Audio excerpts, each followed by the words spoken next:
أريوس يا اخواتي، اول حاجة صلى على رسول الله صلى الله عليه وسلم، عليه افضل الصلاة والسلام. ومعاكم كلوة، وهقدم لكم فيديوهات كتير لملخصات انمي ومانهوا من قناة الاساسية كلوة انمي او قناة الاحتياطية كلوة انمي بلس. فيا رب الفيديوهات تعجبكم، وما تنسوش اللايك والسبسكرايب وتفعيل زر الجرس عشان يوصل لك كل جديد يا معلم. وبدون ما اطول عليكم يلا بينا لملخص النهارده. وحكايتنا بتبتدي مع تنما وهو بيدرب أطفال في معسكر تعليمي لكرة القدم، وبتكون عدت 3 سنين على انتهاء بطولة الطريق المقدس. والمعسكر ده عمل جيونيجي علشان يعلم الأطفال من مختلف أنحاء العالم لكرة القدم. وهنابايا بتقول لتنما الوقت عدى بسرعة وبكرة هيكون آخر يوم ليك هنا. والأطفال اتغيروا لدرجة إن ما بقتش عارفاهم، وكلهم بقوا مبسوطين جدا، والفضل في ده يرجع لك انت، فشكرا ليك. وتنما بيقول لها الشكر لكرة القدم مش ليا. وبعدها بيرجع تنما لمدرسته وبيروح لنادي كرة القدم وهو متحمس، ولكنه مش بيلاقي النادي. وبيسأل تلاميذ كانوا موجودين وبيقول لهم هو نادي كرة القدم اتقفل لأن ده المبنى بتاعه. والولاد بيستغربوا جدا وبيقولوا له احنا ما عندناش نادي لكرة القدم. وتنما بيتصدم وبيقول لهم انتوا ليه مش عاوزين تقولوا فين مكان النادي؟ والأولاد بيسيبوه وبيمشوا. وتنما بيطلع من المبنى وهو متضايق وبيقول لنفسه هم ليه مش عاوزين يقولوا لي على مكان النادي؟ وفجأة تنما بيشوف شندو وبيجري عليه وبيقول له انا كنت هبتدي اقلق لان ما لقيتش حد من اصحابنا، وكمان نادي كرة القدم اتغير موقعه. وشندو بيقول له انت بتخرف بتقول ايه؟ والمدرسة دي ما فيهاش اصلا نادي كرة قدم. وتنما بيتصدم وبيقول له هو انت بتخدعني ولا ايه؟ ارجوك بطل هزار. وشندو بيقول له انا مش عارف مين اللي ادالك المعلومات الغلط دي، بس انا تاكوتو شندو من نادي الموسيقى، ولو انت عاوز تدخل لنادي كرة القدم فراح مدرسة تانية. وتنما بيقول لنفسه مستحيل، ازاي مدرسة ريمون ما فيهاش نادي كرة قدم؟ وبعدها تنما بيلاقي صاحبه سانجوكو وبيسلم عليه وبيقول له ايه اللي حصل لنادي كرة القدم. وسانجوكو بيقول له انت شكلك لسه في سنة اولى واحنا ما عندناش اي نادي لكرة القدم، ولو عاوز تنضم الفريق رياضي انضم الفريق السومو. وبيبدأ تنما يسأل كل اللي يعرفهم على النادي، بس كلهم بيقولوا له نفس الكلام. وبيشوف صاحبه شينسوكي وبيجري عليه، بس شينسوكي مش بيعرفه وبيقول له انا شينسوكي من نادي تنس الطاولة. وفي اللحظة دي بتيجي صاحبة تنما وبتسلم عليه، وتنما بيقول لها هو انت تعرفيني؟ وصاحبته بتقول له ايوه طبعا اعرفك، بس ما تنضمش لنادي تنس الطاولة وانضم لنادي الخط بتاعنا. وتنما بيتصدم وبيروح بعيد وبيقول لنفسه ازاي كلهم نسيوا كرة القدم وهم كانوا بيحبوها جدا؟ يا ترى كرة القدم اختفت؟ وفجأة بيظهر شخص وبيقول لتنما كرة القدم ما اختفتش، بس القضاء عليها كان لازم يحصل. وتنما بيقول له انت مين؟ والشخص ده بيقول له انا الفا ومهمتي هي ازالة كرة القدم وانت الناجي الوحيد. وتنما بيقول له يعني انت السبب اللي خلى كل مدرسة ريمون يحصل لهم كده؟ والفا بيقول له ايوه بالظبط كده، بس تنما بيقول له انا مش هسمح لك ابدا تزيل كرة القدم ولازم ترجعهم كلهم لطبيعتهم وترجع كرة القدم. والفا بيقول له لا، واللي لازم نعمله هو اننا ندمر كرة القدم بالكامل وانت ما تقدرش تقاومني. وفجأة الفا بيرمي اجهزة بتتشكل لكرة قدم وبيرمي الكرة على تنما وبيضربها في راسه وبيختفي. وفجأة تنما بيلاقي نفسه في مكان مختلف وبيشوف امه وهي ماسكة ايده وهو صغير وبيتصدم وبيقول لنفسه هو انا رجعت للماضي ولا انا في حلم؟ والفا بيظهر وبيقول له هو انت لسه ما فهمتش؟ انت لازم تقبل حقيقة اللي بيحصل قدامك، ودلوقتي انا امحي معنى كرة القدم في عقلك. وفي الوقت ده تنما الصغير بيقع على البيت، وتنما الكبير لما بيشوف اللي بيحصل بيقول ايوه صح، ده كان اول يوم بلعب فيه كرة القدم وانا حبيت كرة القدم لانها انقذت حياتي اكتر من مرة. والفا بيضرب الكرة اللي معاه وبتخبط في كرة تانية رايحة ناحية تنما الصغير وبتغير اتجاهها، والبيت بيقع على تنما الصغير وامه بتفضل تبكي. والفا بيقول المهمة الاولى خلصت وتم التغيير بنجاح، وبيقول لتنما ما تقلقش انت لسه ما متش وهترتاح لشهر كامل لحد ما تخف من اصابتك، بس كل ذكرياتك في كرة القدم تم القضاء عليها. وتنما بيترمى على الارض وبيمسك راسه وهو بيتألم. والفا بيقول المهمة انتهت، ولكن تنما بيقوم تاني وبيقول له انا لسه بحب كرة القدم ولازم احميها ومش هتقدر تاخدها مني. وفي الوقت ده رؤساء الفا بيكونوا بيتفرجوا على تنما وبيستغربوا ان تنما ما تأثرش باللي حصل، والفا بتجيله تعليمات جديدة وبيقول لتنما انهم قرروا ينهوا المسألة بطريقة مختلفة، وبيرمي كورته على تنما مرة تانية وبينقله لزمن مختلف. وتنما بقى بيلاقي نفسه في ملعب كرة القدم، والفا بيظهر هو واصحابه قدام تنما، وتنما بيقول لهم انتوا لاعبين كرة قدم، والفا بيقول له احنا الوحيدين اللي نقدر نتدخل في الوقت المناسب لاننا وكلاء الوقت، وبنقدر نعمل عقدة في الوقت علشان نخلق طريقة نخلي الناس ينسوا كرة القدم. وفجأة الفا بيضرب كورته على تنما، وتنما بيستخدم قوة ماجن ارك وبيصدها برجله وبيترمى على الارض لكنه بيقوم، وبيقول لألفا ده ولا حاجة. ولكن اصحاب الفا بيبدأوا يضربوا تنما بالكورة، وتنما مش بيقدر يصد ضرباتهم وبيتألم. والفا بيقول له يا ترى حسيت دلوقتي ان كرة القدم مخيفة وبتسبب الألم والجرح وانها مش مهمة؟ وبعدها الفا بيضربه بالكورة، بس فجأة بيظهر ولد وبيصد كرة الفا، والفا بيسأله هو مين، والولد بيقول له اسمي هو فيرون، وانا شخص بيعتقد ان كرة القدم شيء ضروري، فايه رأيك لو نعمل مباراة؟ وفي اللحظة دي بيظهروا اصحاب فيرون، وطبعا الفا بيضطر يوافق وبينضم تنما لفريق فيرون وبيبقى كابتن الفريق، وبتبتدي المباراة والكرة بتكون مع فريق الفا وبيمرروا الكرة لبعض بسرعة رهيبة. وتنما بيندهش وبيقول هو ايه اللي بيحصل؟ وفيرون بيقول له انت عينك لسه ما خدتش على السرعة، وبيهجم فيرون وبيقطع الكرة من فريق الفا وبيتحرك بسرعة ناحية مرمى فريق الفا وبيعمل هجوم بنس الرابط وبيسددها، ولكن الحارس بيقدر يوقف الكرة وبتكمل المباراة، والكرة بتكون مع الفا واصحاب فيرون بيحاصروه وبيحاولوا يقطعوها منه، ولكن الفا بيقدر يهرب منهم وبيعمل هجوم طلقة القيادة وبيسدد، بس حارس فريق فيرون بيقدر يوقفها وبترجع الكرة لفريقه، بس الفا بيقدر يقطع الكرة وبيستخدم وضع الدرع وبيتحرك بسرعة كبيرة ناحية مرمى فريق فيرون ومحدش بيقدر يوقفه، وبيعمل تسديدة قوية جدا وبيحقق اول هدف لفريقه، وفريق فيرون بيحاول يعوض ولكنهم مش بيقدروا. وفيرون بيبص على ساعته، وتنما بيقول له انت بتشوف الساعة لان الشوط الاول قرب يخلص مش كده؟ وفيرون بيقول له انا مستني حاجة تانية. وفجأة بتظهر عربية طايرة وبيكون جواها دبدوب، والدبدوب بيسلم على تنما، وتنما طبعا مستغرب جدا وبيقول لنفسه هو انا بحلم؟ وفيرون بيقول زي ما هو متوقع من واندابا وصل في الوقت المناسب، وبيخلص الشوط الاول وبينزل الدبدوب من العربية، والدبدوب بيسأل فيرون يا ترى كلهم هيوافقوا؟ وفيرون بيقول له المباراة صعبة شوية، والدبدوب بيقول له زي ما توقعت يظهر انه مستحيل الفوز من غير المدرب العظيم كلارك ويندربت مش كده؟ وطبعا تنما بيستغرب، وفي اللحظة دي بيختفوا باقي فريق فيرون، وتنما بيقول له ايه اللي حصل؟ وفيرون بيقول له هو انا ما قلتلكش انهم نوع من الاندماج اللي كنت بستخدمه وهم مش حقيقيين؟ وفيرون بيقول له واندابا جبت اللي قلتلك عليه، وواندابا بيقول له مفيش حاجة مستحيلة على العظيم واندابا، وبيتبسط فيرون وبيقول يبقى العرض الحقيقي هيبدأ دلوقتي. وواندابا بيطلع الجهاز وبيقول يلا نبدأ، وبيخرج من الجهاز ديناصور، وواندابا بيقول لفيرون استخدم ميكسي ماكس وبيضرب على فيرون وعلى الديناصور أشعة، وفيرون بيمتص قوة الديناصور وبيقول لتنما ده سلاح ميكسي ماكس وبيسمح لي ان ندمج شخصيتي مع الديناصور. وبعدها بيبدأ الشوط الثاني والكرة بتكون مع فريق تنما، وتنما بيمرر الكرة لفيرون وهنقول له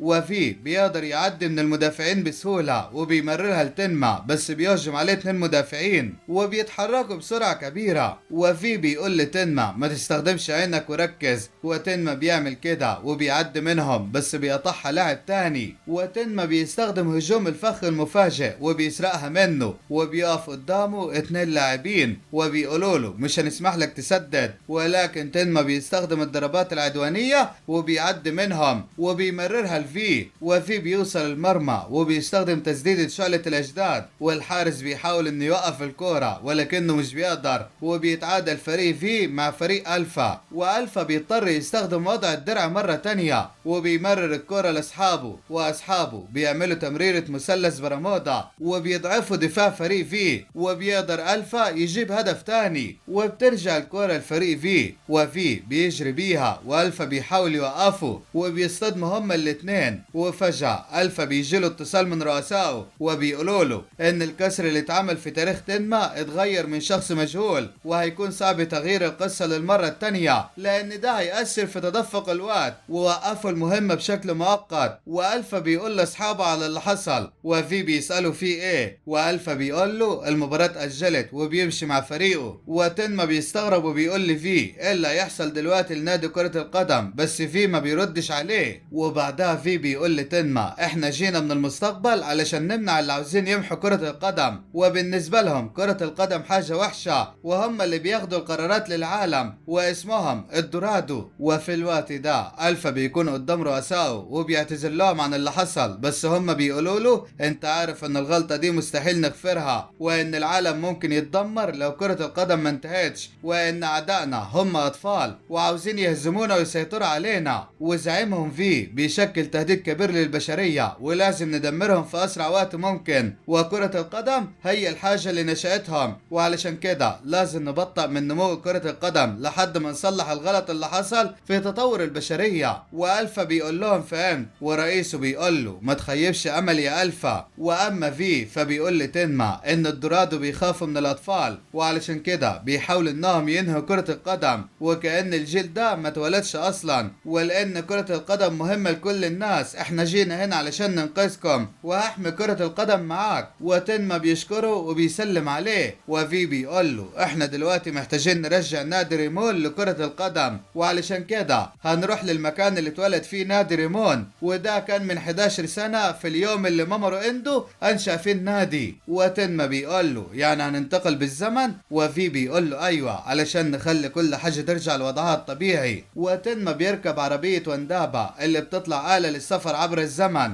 وفي بيقول احنا محتاجين لحاجة علشان ترشدنا في الطريق. وتنما بيكون مش فاهم هو يقصد ايه، بس واندابا بيقول له لازم ناخد حاجة ليها أهمية كبيرة للعصر والمكان اللي عاوزين نروح لهم، ولو ما خدناش ممكن نفشل في القفزة دي ونروح لمكان تاني. وتنما بيقول له يعني انت محتاج ايه علشان ترجع بالزمن 11 سنة لورا؟ وواندابا بيقول له محتاجين حاجة ليها أهمية كبيرة في إنشاء نادي كرة القدم. وفي بيقول لتنما يا ترى تعرف حاجة ممكن ناخدها؟ وتنما بيقول له ايوه في القاعة القديمة لنادي كرة القدم، وده كان المكان اللي أنشأ منه المدرب اندو فريق الكورة، واكيد هنلاقي حاجة هناك. وبيروحوا كلهم للقاعة القديمة، وتنما بيفضل يدور لحد ما بيلاقي قطعة خشب قديمة مكتوب عليها اسم النادي، وبياخدوها وبيرجعوا بالزمن لليوم اللي اندو راح فيه اول مرة لمدرسة ريمون، وبيشوف اندو هو بيجري على المدرسة. وتنما بيتحمس وبيتبسط جدا، وبيقول لي في لسه اندو ما عملش نادي الكورة مش كده؟ وفي بيقول له ايوه لسه. وبيروحوا ورا اندو وبيشوفوه وهو بيكلم مدرسه، والمدرس بيقول له ان مفيش اي نادي لكرة القدم.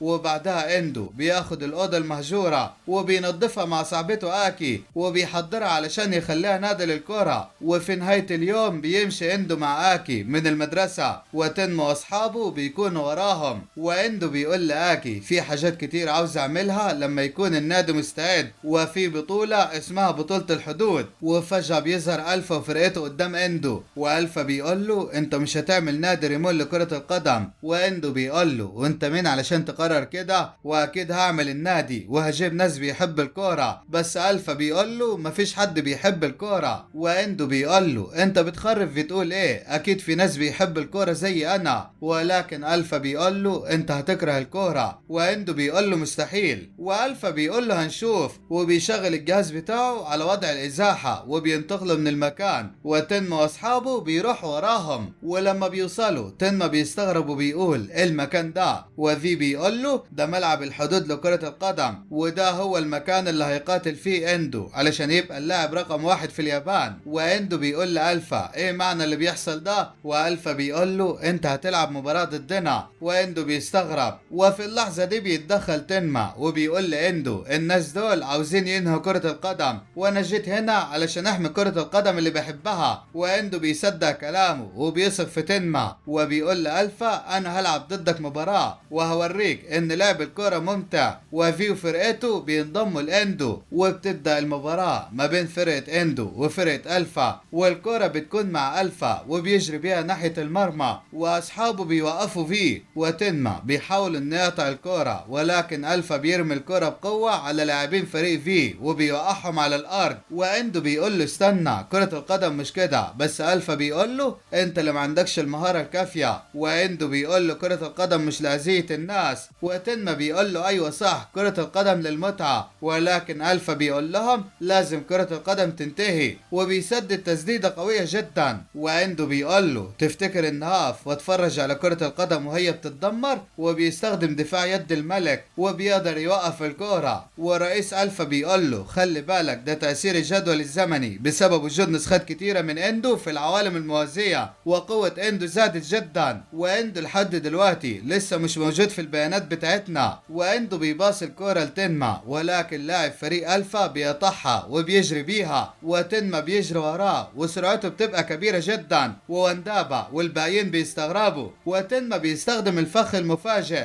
وبيقدر يقطع الكرة، وفي بيقول سرعة تنما دي بسبب تأثير الجدول الزمني، وتنما بيعدي من المدافعين بهجوم الضربات العدوانية وبيدي الكرة لفي، وفي بيتحرك ناحية المرمى وبيرجع له الكرة، وتنما بيعمل تسديدة رياح المباراة، والحارس بيحاول يوقف الكرة ولكنه مش بيقدر، وفريق تنما بيقدر يسدد أول هدف وبتكمل المباراة، وفريق ألفا بياخد الكرة وبتوصل لألفا اللي بيعمل تسديدة طلقة القيادة، ولكن اندو فجأة بيحس ان قوته زادت وبيقدر يستخدم دفاع الوحش العظيم، وكل اصحابه بينصدموا من قوته، واندو بيستخدم اليد العظيمة وبيوقف الكرة بسهولة وبتروح الكرة لفي، بس لاعب فريق ألفا بيتدخل بقوة وبيقطعها، وفجأة بيظهر شخص وبيقول هو انا ممكن ادخل فريقهم، ورئيس ألفا بيقول لألفا خلي بالك لان ده غلط وتسبب في اضطراب تاريخ كيسوكي تسوروجي، وصاحب ألفا بيقول طالما غلط يبقى لازم تمسحه، وتنما بيجري على الشخص ده وبيقول له انت جيت يا تسوروجي، ولكن الولد بيقول له انا مش كيسوكي انا اخوه الكبير يوتشي تسوروجي، وتنما بيقول له هو انت رجلك خفت، ويوتشي بيقول له هبقى اوضح لك بعدين بس دلوقتي لازم نقاتلهم، واندو بيقول مين ده، وفي بيقول له ده حليف قوي من العالم الموازي، والفا بيقول لي يوتشي انت هتنتقل مرة تانية، ويوتشي بيقول له هنبقى نشوف، وواندابا بيطلع واحد من فريق فيه وبيدخل مكانه يوتشي، ويوتشي بياخد الكرة وبيجري بيها وبيعدي باللاعبين الفا بمهارة وبيستخدم وضع الدرع التأسيسي، وتنما بيقول هو يوتشي بيقدر يستخدم وضع الدرع زي الفا، وفي بيقول له انت كمان تقدر تستخدمه حاول، وتنما بيركز وبيقدر يفعل وضع الدرع هو كمان وبيهجم مع يوتشي على مرمى فريق الفا، والكرة بتكون معاهم، والفا بيستخدم دفاع الملك فينيكس ووضع الدرع وبيحاول يوقفهم، ولكن يوتشي وتنما بيعملوا تسديدة مشتركة قوية جدا وبتعدي من حارس المرمى ومن الفا وبتهز الشباك، وبيقدر فريق فيه يحقق هدف تاني في مرمى الفا، ورؤساء الفا بيستدعوه، والفا بيسيب الملعب وبياخد فريقه وبيمشي، وفي بيقول لاندو تقدر دلوقتي تأسس نادي كرة القدم، وبيشكر يوتشي على مساعدته، وبعدها بيقعدوا كلهم مع بعض، ويوتشي بيقول لتنما انت طبعا تعرف عن الحادثة اللي حصلت لي لما كان عندي 12 سنة وكيوسوكي كان عنده 7، ومن وقتها ما بقتش بقدر العب كرة القدم، بس في جدولي الزمني الحادثة دي ما حصلتش، وفي العالم بتاعي انا وكيوسوكي بنلعب كرة القدم، ولما وصلنا لسن معين جات لنا فرص علشان نلعب في فرق قوية، وفلاش باك ليوتشي واخوه وبيكون ابوهم بيتكلم مع امهم وبيقول لها ان اولاده الاثنين جات لهم صفقات تبادلية، ويوتشي واخوه سمعوا اللي اتقال ده، بس كيوسوكي قال لابوه انا مش عاوز اروح اي مكان وكرة القدم اصلا بتخليني اتعب، ويوتشي بيتصدم من الكلام ده، وبنرجع من الفلاش باك ويوتشي بيقول ان كيوسوكي بعد اللي حصل رمى كل حاجة تخص كرة القدم وبطل حتى يلمسها، وفي بيقول لي يوتشي يعني تقصد ان الدورادو هم اللي خططوا لسرقة كرة القدم من عقل كيوسوكي، ويوتشي بيقول له ايوه، والخطة دي كانت ناجحة لحد ما في يوم ظهروا قدامي علشان يسرقوا مني كرة القدم، وواندابا بيقول لي يوتشي في الجدول الزمني اللي اتعمل انت كان ليك تأثير على لاعبين كتير صغيرين وعلشان كده انت بقيت هدف للدورادو، ويوتشي بيقول لهم انا قدرت اسافر واوصل هنا بسبب الشخص اللي انقذني وقال لي انه هيحمي اللي بيحب كرة القدم، واداني كمان السوار ده علشان اقدر انتقل بيه عبر الزمن، واندو بيقول لهم انا كمان عاوز اقاتل معاكم، ولكن اكي بتقول له انت مش محتاج غير انك تأسس نادي كرة القدم وبكده هنقدر نحمي كرة القدم. وتنما بيأكد على كلامها وبيقول كرة القدم هتبقى مبسوطة لو اندو عمل النادي. وواندابا بيقول لهم احنا هنسافر مرة تانية عبر الزمن،